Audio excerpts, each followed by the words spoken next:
오늘 이 시간에는 십자가 부활의 사명이라는 제목으로 말씀 나누겠습니다. 인류 역사상 그 어떤 영혼도 철학자도 또 어떤 영웅도 해결하지 못한 것이 한 가지가 있습니다. 그것은 바로 죽음이라는 사실입니다. 죽음 앞에서 그 어떤 권력자도 재물도 또 그들이 가지고 있던 권력도 아무 소용이 없었습니다. 오늘 본문에 기록될 당시 고린도 교회 성도들은 역시 이 죽음의 문제, 종말에 대한 사도 바울의 강론을 통해서 많은 어려움을 가지고 있었습니다. 죽은 자의 부활이 어찌 되겠느냐, 또 죽은 자의 부활이 어떻게 있을 수 있느냐, 현대 과학자들과 또 많은 지식인들이 이곳에 의문을 품습니다. 부활은 있을 수 없다, 그렇게 주장을 합니다. 그래서 많은 이들이 십자가의 부활을 의심하고 또 이것을 믿지 못한 채 예수를 믿지 않고 영원히 멸망하는 영혼들도 있다는 사실입니다. 그런데 성경은 부활을 승리의 선언으로 말씀하고 있습니다. 승리의 선포로 결정짓고 있습니다. 오늘 본문을 통해 최종적인 부활의 승리에 관해서 말씀을 나누고 은혜를 받아야겠습니다. 첫째, 혈과 육을 넘어 영광의 몸으로 변화됨을 우리는 믿어야 합니다. 많은 사람들이 영적인 부활만을 생각합니다. 여러분, 그렇지 않아요. 영, 혼, 육, 하나님이 지으신 모든 것들이 변화됩니다. 예수님께서 부활의 첫 열매로 젊은 나이에 다시 부활하셨던 것처럼 우리도 예수님처럼 젊은 몸으로 다시 부활하게 됩니다. 여기 성경 말씀에 보면 혈과 육이라는 단어가 나옵니다.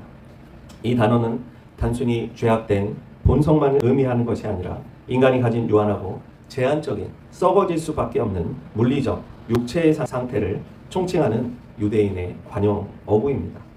혈과 육이라는 것은 무엇이냐? 썩어질 수밖에 없는 물리적인 제한적인 육체의 상태를 뜻합니다. 여기서 또 사용된 52절에 기록된 호련히라는 단어는 더 이상 쪼갤 수 없는 원소의 최소 단위를 뜻합니다. 원자라는 뜻이죠. 이것은 단순히 물리적인 그런 시간이 아닙니다. 이것은 바로 최소의 시간의 단위를 뜻하는 것입니다. 인간의 인지 능력을 초월한 가장 쪼개서 더 이상 쪼갤 수 없는 시간, 이 시간이 호련이라는 단어입니다. 바로 이때 예수님은 초자연적이고 즉각적으로 우리의 인지 능력을 초월해서 그때 호련히 우리에게 나타나신다는 말씀입니다. 존 칼빈은 고린도전서 오늘 본문 주석을 이렇게 했습니다. 바울이 혈과 육을 언급한 것은 인간의 본질 자체가 악해서가 아니라 현재의 타락하고 부패하기 쉬운 상태로는 하나님의 거룩하고 썩지 않을 나라에 들어갈 참여할 자격이 없음을 보여주기 위함이다. 따라서 부활은 단순한 소생이 아니라 본질적인 영광스러운 변화이다 라고 말씀했어요. 베스트셀러로 팔렸던 그리스도의 십자가라는 저서가 있어요. 존 스토트 영국에 있는 목사님이 이 본문을 이렇게 해석했습니다. 우리의 장래 몸은 지금의 몸과 연속성을 가지면서도 완전히 새로운 신령한 차원의 불연속성을 가진다. 썩을 것이 썩지 아니함을 입는 것은 하나님의 재창조 능력이다 라고 말씀하고 있어요. 여러분, 놀랍지 않습니까? 부활은 하나님의 능력입니다. 그분의 영역이에요. 우리 인간의 머리로는 이해할 수가 없습니다. 어두운 땅 속에 흙을 먹으면서 흙 속을 기어다니며 살고 있던 한 작은 징그러운 애벌레가 있었습니다. 애벌레는 흙 속이 전부인 줄 알았어요. 어둡고 축축하고 깜깜한 곳이 세상의 전부인 줄 알았습니다. 그런데 이 애벌레가 번데기 과정을 거쳐서 단단한 그 껍질을 깨고 나올 때 그것은 더 이상 기어다니는 땅속의 축축한 벌레가 아닙니다. 아름다운 날개를 활짝 펴고 푸른 하늘을 마음껏 날아다니는 나비로 변신을 하게 되는 것이에요. 여러분, 부활이 이와 같다는 거예요. 우리의 현재의 육체는 애벌레와 같습니다. 육체, 질병에 취약하죠. 세월이 지나면 늙습니다. 아픕니다. 그리고 병듭니다. 그리고는 결국 흙으로 썩어질 돌아갈 몸이에요. 그런데 주님이 부르실 날에 우리는 나비가 꼬치를 벗듯이 시공간을 초월하는 신령한 부활의 몸으로 호련히 변화될 것이라는 사실이에요. 그래서 C.S. 루이스는 순전한 기독교라는 책에서 그리스도인의 소망은 단순히 영혼이 육체를 탈출하는 것이 아니다. 그것은 육체 자체의 구속, 곧 썩을 몸이 영광스러운 몸으로 변화되는 몸의 부활이다 라고 말씀하고 있어요. 여러분, 소망을 가지세요. 다시 회복됩니다. 우리의 육신은 영광스러운 완전한 예수님이 부활의 첫 열매가 되셨던 것처럼 온전한 몸으로 회복될 것입니다. 아프지도 않습니다. 병들지도 않습니다. 늙지도 않습니다. 피곤하지도 않습니다. 지치지도 않습니다.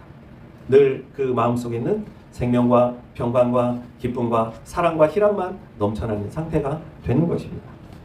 두 번째는 사망을 삼키고 얻은 최종적인 승리를 믿어야 합니다. 썩을 몸이 썩지 아니함을 입었을 때 성경에 기록된 바 사망을 삼키고 이기리라는 말씀이 반드시 성취됩니다. 율법을 통해 죄의 권능으로 역사하던 사망은 이제 예수 그리스도의 대속과 부활로 인해 완전히 사망은 패배하고 폐기되고 말았습니다. 여기서 54절에 삼킨 바 되리라라는 뜻은 완전히 마셔버리다는 뜻이에요. 흔적도 없이 소멸시키다는 뜻입니다. 사망이 성도를 삼키는 것이 아니라 도리어 사망이 부활에 완전히 삼켜져서 흔적도 없이 사라진다는 말씀이에요. 여기서 쏘는 것은 55절에 기록된 사망이 쏘는 것이죠. 정갈이나 독사의 독침을 뜻하는 단어예요. 사망이라는 죄는 치명적인 독침을 가지고 있어서 사람이 쏘이게 되면 죽게 되어 있어요. 인류를 죽음과 영원한 심판으로 몰고 갔던 이 쏘는 사망. 그런데 그리스도께서 십자가에서 완전히 독침을 대신 맞으심으로 사망의 무기는 완전히 무력화되고 또 사망은 완전히 패배했습니다. 마틴 루터는 부활 설교집에서 이런 말씀을 했어요. 사망은 오랜 시간 동안 온 인류를 지배하며 불림해왔다. 그러나 하나님의 아들이 선언하신다. 사망아 내가 너의 재앙이 되리라. 이제 그리스도 예수 안에 있는 자들에게 죽음은 목숨을 빼앗는 무서운 폭군이 아니라 영원한 생명의 방으로 안내하는 침실 문지기에 불과하다라고 말했어요. 마틴 로이드 존스 목사님은 사망이 우리를 위협할 때 우리는 55절의 바울처럼 호통을 쳐야 합니다.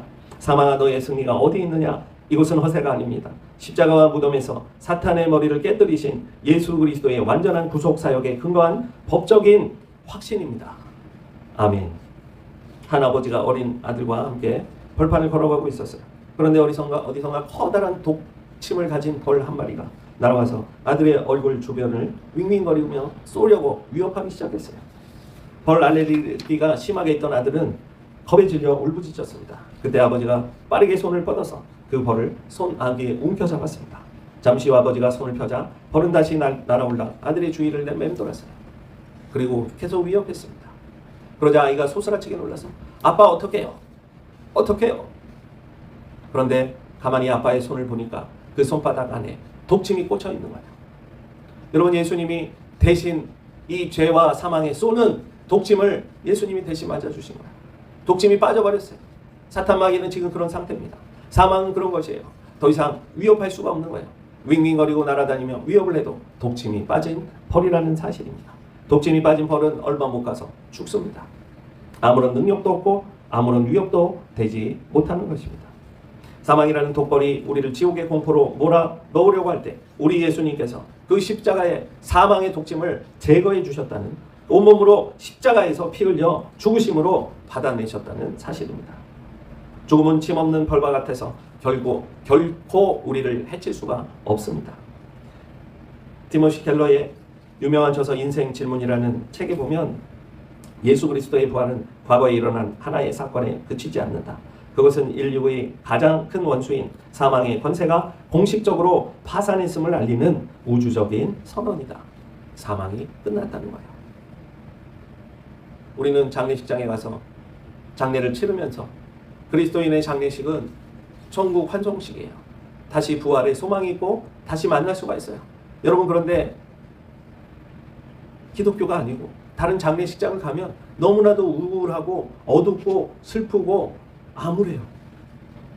그들은 다시 만날 수가 없어요. 어떤 분은 그렇게 얘기합니다. 지옥에서 모두 만나면 되지 않냐. 여러분 지옥은요 내 몸 하나도 제대로 건사할 수 없는 환경이에요. 다른 사람을 돌아보고 바라보고 대화할 수 있는 여유가 있는 공간이 아니에요. 고통에 울부짖으며 아픔에 신음하면서 한마디도 할 수 없는 상황이에요. 다시 만나는 게 아니에요. 장소가 같다고 만나는 게 아니에요. 그런 곳엔 절대로 가서는 안 됩니다. 마지막 세 번째, 흔들리지 않는 견고함과 주의 일에 힘쓰는 삶을 살아야 합니다.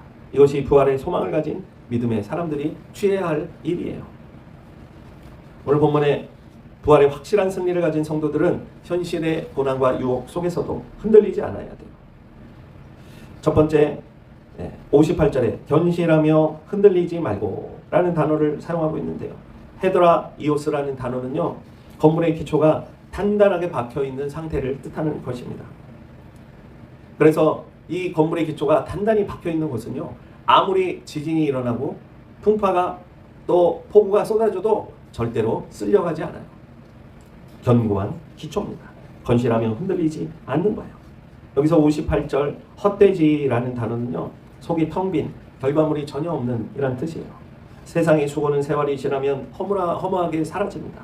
주님을 위해 눈물 흘리고 충성한 그리스도의 삶은 영원히 허무하게 헛되지 않는다는 사실입니다. 하나님의 장부에 영원히 기록되어 산다는 뜻입니다. 하인리 블링거라는 종교개혁자는 성도의 선행과 수고가 공로가 되어 구원을 얻는 것이 아니다. 그러나 구원받고 부활의 소망을 가진 성도의 수고는 하나님 안에서 반드시 기억된다. 부활신앙은 우리를 게으르게 만드는 것이 아니라 오히려 이 땅에서 가장 치열하게 주님의 공의를 행하게 만드는 원동력이다 라고 말하고 있어요. 하나님을 기뻐하라는 제목의 저서에서 존 파이퍼는 이렇게 말했어요. 당신이 주님을 위해 하는 작은 봉사, 이름 없는 헌신, 전도, 그리고 이웃을 향한 사랑은 우주의 종말 속에서도 살아남을 유일한 투자가 될 것이다. 부활은 사실이기 때문에 주님을 위한 수고는 절대 손해보는 장사가 아니다 라고 말했어요. 영국의 위대한 선교사 데이빗 리빙스턴이 아프리카 대륙에 복음화를 위해 자신의 평생을 바쳤어요. 풍토병, 또 사자의 공격, 식인종의 위협 속에서도 그는 결코 멈추지 않았어요. 그가 노년에 잠시 영국으로 귀국해서 글래스고 대학교에서 연설을 할 때 한 학생이 이렇게 질문을 했어요. 선교사님, 그 황폐하고 위험한 오지에서 어떻게 낙심하지 않고 평생을 버틸 수 있었습니까? 여러분, 리빙스턴은요, 바보가 아니에요. 옥스퍼드, 캠브리지에서 공부할 수 있는 두뇌를 가진 똑똑한 친구들이었어요. 영국의 19세기에 전 세계에 파견되었던 대다수의 선교사들은요, 똑똑한 친구들이 갔어요. 직접 언어를 번역할 수 있고 현지어로 바꿀 수 있고 성경을 만들 수 있는 똑똑한 친구들이 가서 사역을 했어요. 리빙스턴은 조용히 오늘 성경 본문 말씀 고린도전서 15장 말씀을 읽어줬어요. 내 삶을 지탱한 것은 세상의 보상이 아니었습니다. 너희 수고가 주 안에서 헛되지 않은 줄 알미라 라고 하신 주님의 약속, 그리고 다시 살아나셔서 나와 항상 함께 하시는 부활의 주님이 제 곁에 계셨기 때문입니다. 그는 부활의 약속 위에 견고히 서 있었기 때문에 한 번도 흔들리지 않았어요. 대다수의 사람들은 평생을 주를 위해 산다고 말만 하지 가만히 들여다보면 자기를 위해 살다가 죽어요. 조금 나은 사람은 자기 부모를 위해 살다가 죽고, 조금 더 나은 사람은 자식을 위해서까지 살다가 죽고, 조금 더 나은 사람은 그거보다 더 국가를 위해, 민족을 위해, 인류를 위해 산다고 하지만 실질적으로는 자기를 위해 살다가 그렇게 죽는 거예요. 톰 라이트는 마침내 드러난 하나님의 나라라는 저서에서 부활을 믿는 것은 단순히 미래에 천국에 갈 것을 기대하는 것만을 의미하지는 않는다. 그것은 주님의 부활의 능력을 힘입어 바로 지금 여기에서 하나님의 나라와 그분의 공의를 위해 내 삶을 불태우는 전력 질주를 의미한다. 천국을 따로 떨어진 공간으로 생각하는 것이 아니다. 하나님 나라가 지금 바로 여기입니다. 지금 내가 살고 있는 일터, 직장, 내가 살고 있는 동네, 마을, 집, 이곳이 바로 하나님 나라의 현장이라는 거예요. 하루를 헛되게 살 수 없어요. 하나님의 영광을 위해, 그분의 뜻을 위해 우리는 살아가야 될 줄 믿습니다. 말씀을 맺습니다. 부활은 우리의 삶을 바꾸는 실제적인 능력이라는 사실을 믿으시기 바랍니다. 물질의 위기, 건강의 약화, 또 인간관계의 갈등이라는 폭풍이 불어올 때 낙심하지 마십시오. 우리의 최종 결론은 무엇입니까? 영광스러운 몸의 부활, 완전한 승리란 사실을 믿으시기 바랍니다. 사탄은 여전히 과거의 죄와 죽음의 두려움으로 우리를 위협합니다. 사망의 공포와 정죄감에서 온전히 자유함을 누려야 합니다. 그리스도께서 사망의 독침을 꺾으셨어요. 매일 아침 사망아 너의 승리가 어디 있느냐 선포하며 당당하게 승리자의 삶을 사십시오. 작은 일이라도 주의 일에 더욱 힘쓰는 자들이 되십시오. 마지막으로 가정에서 자녀를 믿음으로 양육하는 것, 교회에서 보이지 않게 청소하고 봉사하는 것, 직장에서 그리스도인답게 정직하게 행하는 그 모든 수고는 결코 헛되지 않습니다. 제가 누누이 강조하지만 여러분, 일하지 않고 돈을 버는 것, 땀 흘린 만큼 버는 것이 하나님이 원하시는 수입이에요. 그런데 일도 하지 않고 땀도 흘리지 않고 노력도 하지 않고 기여도 하지 않고 돈을 버는 것, 월급을 받는 것, 세자로 불안당이라고 그래요. 불안당. 땀 한 방울 흘리지 않고 갈취하는 사람. 여러분, 꿀보직이라고 좋아하지 마십시오. 하나님의 저주입니다. 심판이에요. 그런 사람 지옥으로 직행합니다. 스스로 생각해야 돼요. 스스로 내가 이 자리에 있는데 내가 하루 종일 와서 인터넷 켜고 웹서핑만 하다가 점심시간 되면 밥 먹으러 가고, 밥 먹으러 갔다 와가지고 스마트폰 보면서 유튜브 보면서 시간을 허비하다가 퇴근 시간 되면 맞춰서 땡 치기 전에 바로 땡 치면 집으로 오고. 여러분, 이런 삶을 살고 있습니까? 그런 자리에, 높은 자리에 앉아서 아유, 나는 그래도 책임감이 있고 책임이 있는 자리이기 때문에 일을 안 해도 돼. 여러분, 그런 게 어디 있습니까? 책임감 있고 책임 있는 자리라면 더 많은 곳을 들여다보고 더 열심히 일하고 자기가 받는 만큼 그것보다도 더 일을 할 생각을 해야죠. 가만히 앉아가지고 땀 한 방울 흘리지 않고 돌아보지 않고 어떻게 돌아가는지도 모르고. 이번에도 이런 국가적 엄청난 사건이 일어난 이유가 무엇입니까? 자기 자리에 있는 사람이 자기 일을 다 안 한 거예요. 불의를 행한 거예요. 어떻게 투표지가 모자랄 수 있어요? 있을 수 있습니까? 일어날 수도 없는 일이에요. 여러분, 초등학교 시험지도 그렇게 준비하지 않아요. 선생님들이 개수를 맞춰요. 그리고 파지가 있을지 모를 것을 대비해서 몇 장 여분으로 더 인쇄를 해놔요. 어떻게 이런 일이 일어날 수가 있습니까? 고의로 했다고밖에 생각이 되질 않는 거예요. 자기 자리에 있으면서 해외 여행이나 다니면서 무슨 전 세계 투표를 어떻게 하는지 알아보기 위해 다녔다? 하나님은 살아계십니다. 하나님은 지금도 우리의 삶을 보세요. 사랑하는 성도 여러분, 낙심을 멈추고 이제 다시 일어나십시오. 또 우리에게는 죽음을 이기는 예수 그리스도의 부활이 있습니다. 부활 신앙으로 무장해서 다가오는 한 주간도 세상 속에서 흔들리지 말고 오직 주의 일에 더욱 힘쓰는 복된 성도님들이 되시기를 주님의 이름으로 간절히 축원합니다. 기도하겠습니다. 거룩하고 사랑이 많으신 하나님 아버지, 이 시간 주님 앞에 나와 예배하게 하시고 부활의 소망 다시 풍태하심을 감사를 드립니다. 주님, 더 이상 죄와 사망의 율법에 코가 꿰어서 끌려다니는 인생이 되지 말게 하시고 당당하게 예수 그리스도의 십자가의 부활을 외치는 자가 되게 하여 주옵소서. 그래야해서 더 이상 두려움과 공포와 지옥의 공포로부터 자유함을 얻게 하시고 세상에 나가서 당당하게 그리스도인으로서 땀 흘려 수고하고 일하며 애쓰며 예수 그리스도의 부활을 선포하는 진실의 진리의 믿음의 정의의 사자들이 다 되게 하여 주옵소서. 이 시간도 하나님께서 함께 하시고 큰 은혜 주실 것을 믿사오며 우리 주 예수 그리스도의 이름으로 기도했습니다. 아멘. 이제는 우리 주 예수 그리스도의 은혜와 하나님 아버지의 무한하신 사랑하심과 성령님의 감동 감화 축복하시는 은혜가 오늘 주의 말씀을 듣고 십자가 부활의 능력에 소망을 품고 세상에 당당하게 땀 흘리며 수고하고 애쓰며 살아가기로 결단한 귀한 우리 생교회 성도님들 머리 위에, 가정 위에, 일터 위에, 사업장 위에 하시는 모든 일들 위에 이제로부터 영원토록 함께하옵시기를 간절히 축원하옵나이다. 아멘.